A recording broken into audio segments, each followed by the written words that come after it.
فنانين ازيكم؟ النهارده المحاضرة رقم 9 في سلسلة تعليم الرسم للمبتدئين. عايز اشكر اي حد اشترك في القناة الفترة اللي فاتت. بفضل اشتراكاتكم وصلنا لدرع ال100,000 وان شاء الله نوصل للمليون قريب. هو مش قريب قوي بس ان شاء الله نوصل له مع بعض. عايز اشكر كمان كل الناس اللي عملت انضمام لعضوية القناة، لان بسبب دعمكم احنا مستمرين في المحتوى المجاني على اليوتيوب. بس كده يلا نبدأ في الشرح على طول. تطبيقات النهارده هتكون كتيرة شوية فاستحملوا واتفرجوا على الفيديو للآخر. أول حاجة هنبدأ نرسم التكوين اللي معانا. هنرسم بأسلوب التبسيط. بسطنا البراد ده بشكل بيضاوي، وبسطنا الكمثرى دي بشكل دايرة، وبعدها بدأنا نبسط البراد لأشكال بيضاوية زي ما احنا شرحنا قبل كده. الناس اللي ما شافتش الدروس اللي فاتت ممكن ما تفهمش درس النهارده بشكل كويس. وبعدها بدأنا نقفل الشكل الخارجي للبراد بشكل مبسط بدون أي تفاصيل. بعدها فصلنا الجزء اللي فوق من البراد عن الجزء اللي تحت، ونبدأ بقى هنا في مرحلة التفاصيل أكتر شوية. نبدأ نرسم الأجزاء الصغيرة. الناس اللي متابعانا عارفة إن احنا بنرسم بأسلوب التبسيط. بنبدأ الرسمة الأول بشكل مبدئي، وبعدها نبدأ نزود تفاصيل بالتدريج. طبعا بنستخدم قلم خفيف ال HB أو ال B عشان لو في أي أخطاء نعرف نعدلها. ونبدأ في المرحلة دي نزود بعض التفاصيل الصغيرة. التركيز في المرحلة الأساسية بيكون على النسب والقياسات للحجم الأساسي. منركزش في أي تفاصيل في البداية، ودايما بنستخدم أسلوب التبسيط لأشكال هندسية. الناس برضو اللي شافت الدروس اللي فاتت هتبقى فاهمة الشرح بشكل أفضل. بسطنا البوز بتاع البراد ده لشكل سلندر. أهم حاجة في المرحلة دي القياسات والنسب. وبسطنا الإيد لخط الأول أو خطوط صريحة، وبعدها زودنا سمك حوالين الخط الصريح فبقى معانا بالشكل ده. ده أسهل أسلوب ترسم بيه، حتى لو هو بياخد شوية وقت لحد ما تتعلمه وتتقنه، ولكن بعدها هتعرف ترسم أي شيء بدون خطوات معقدة، لأن أنت بتستخدم أسلوب التبسيط. بنبسط الحاجة المعقدة لأشكال بسيطة في البداية، وبعدها نبدأ نزود لها التفاصيل. هنروح للكمثرى وهنعمل نفس الشيء. رسمنا دايرة ودايرة تانية صغيرة عشان الجزء البارز، ونبدأ نعمل المنحنيات لأن هي أكيد مش هتكون دائرية 100%. فعملنا لها بعض الكسرات اللي بتميز الكمثرى. ونرسم الجزء ده اللي طالع منها عبارة عن سلندر صغيرة. زي ما قلنا التبسيط هو أهم أسلوب تتقنه، تعرف ترسم أي شيء بكل بساطة. وحددنا جزء غامق، الجزء الظل اللي تحت الكمثرى. ودايما زي ما قلنا نتخيل ان الحاجات مجسمة او 3D، ما تخيلهاش فلات. ده هيساعدنا بعد كده في التظليل. لازم عينك تعرف تتخيل الحاجات مجسمة.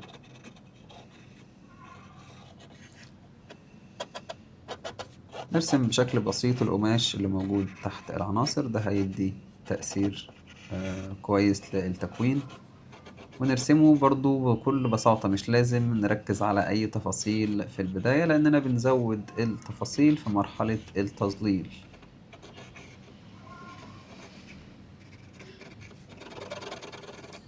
دايما بنعمل الخطوط في الأجزاء الغامقة مش الأجزاء الفاتحة. يعني الكسرات بتاعت القماش بنعمل الخطوط الخارجية دايما بتكون في الأجزاء الغامقة أو أجزاء الظلال.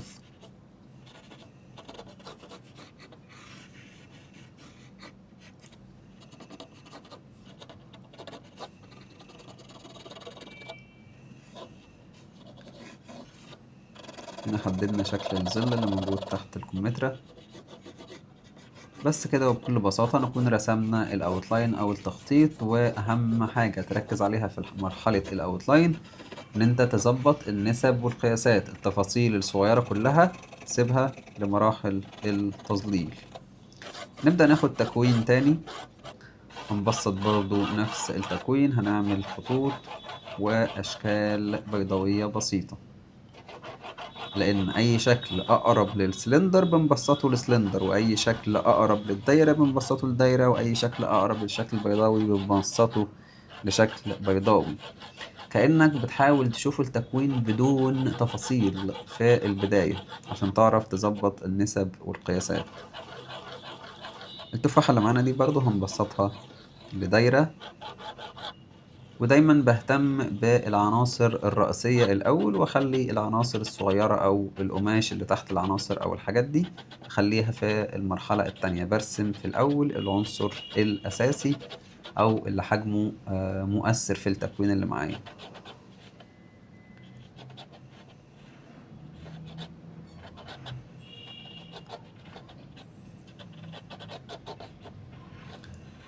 رسمنا الإيد بنفس الطريقة،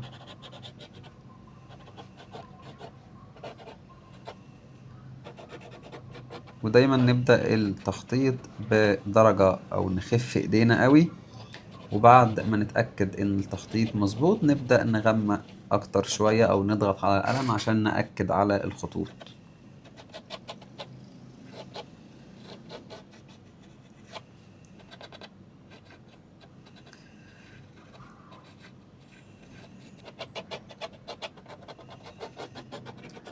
زي ما قلنا الخطوط اللي أنا بعملها دي عشان نتخيل الشكل 3D. 3D يعني ليه أبعاد مختلفة، ليه طول وعرض وارتفاع، فلما تيجي تظلل تبقى عارف أماكن الظل والإضاءة وتعرف تظهر الشكل مجسم. برضه هنضيف كيرفات أو منحنيات مميزة أكتر في التفاحة لأنها مش هتكون دائرية، ونضيف الجزء ده لأنه بيميزها ونتخيلها 3D أو نتخيلها مميزة. ولكن لو انت بتتخيل بعينك الحاجات مسطحة مش هتعرف تظهرها في الرسمة 3D، لازم عينك كمان تتعلم تشوف الحاجات مجسمة. وبنفس الطريقة أسلوب التبسيط نرسم القماش اللي تحت. هنا هغير في شكل القماش عشان حجم السكتش اللي معانا أو الرسمة صغير، فمش هنعرف نرسم كل القماش ده، نرسم بس جزء صغير عشان نظهر بيه الرسمة.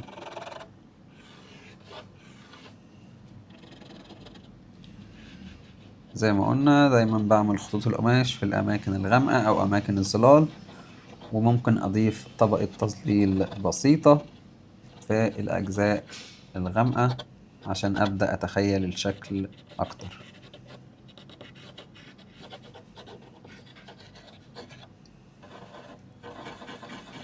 وبعد كده نوزع لو في أي عناصر صغيرة نبدأ نرسمها.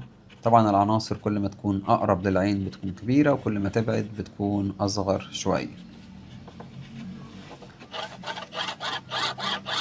وده كان تاني تكوين معانا. نبدأ دلوقتي نرسم تطبيقات لعناصر لوحدها مش تكوين كامل. يعني عنصر زي ده كده هنبدأ برضو نبسطه بنفس الطريقة لأشكال بيضاوية، ولكن نخلي عدد الأشكال البيضاوية صغير أكتر، لأن العنصر مش طويل لفوق ولتحت، لأ هو عرضه وطوله مختلف عن العناصر اللي فاتت، فعشان كده قللنا عدد الشرايح بتاعة الأشكال البيضاوية.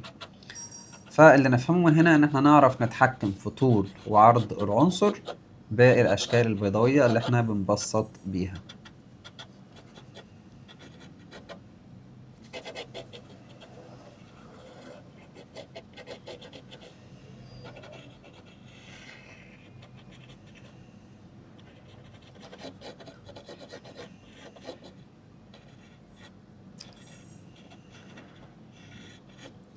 دايما الحاجات عشان نظهر إن هي مجوفة أو فيها بعد بنرسم حواف في الطرف من فوق.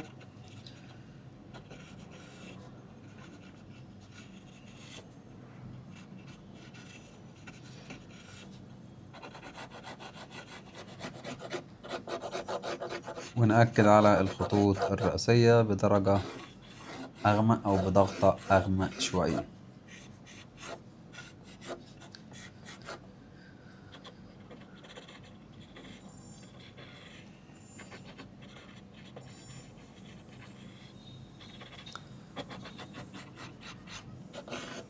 وبكده نبقى خلصنا العنصر اللي معانا. هنبدأ نرسم عنصر تاني فيه تفاصيل أكتر مختلفة. هنا مش هنبسط لأشكال بيضاوية، هنا هنبسط العنصر الكبير عبارة عن مكعب، ولكن مكعب بأبعاد مختلفة.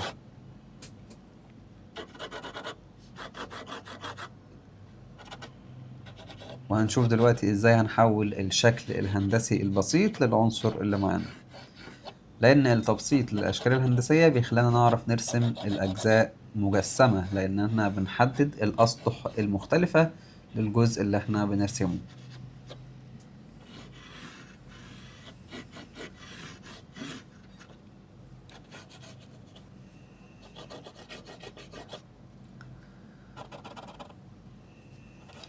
هنبدأ نحذف أجزاء محددة من الشكل الهندسي الأساسي ونرسم التفاصيل اللي موجودة فوق.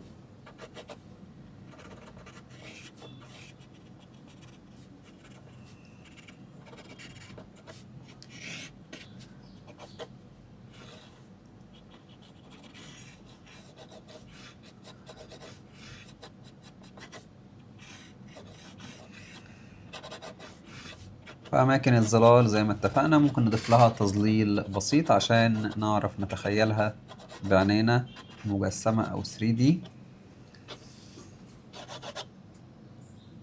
وهنا هنرسم آخر جزء عبارة عن شكل بيضاوي صغير وننزل بيه، ده الغطاء بتاع العنصر اللي معانا.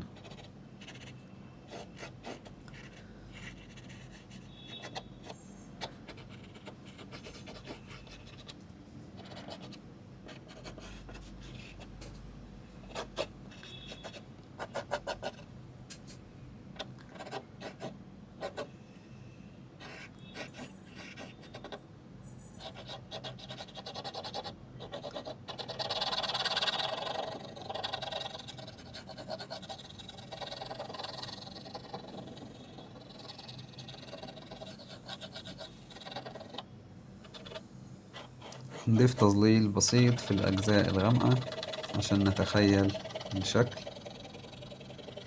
بس. ولحد هنا نبقى طبقنا على مجموعة عناصر وتكوينات للأشكال الهندسية واستخدامها في التبسيط للطبيعة الصامتة.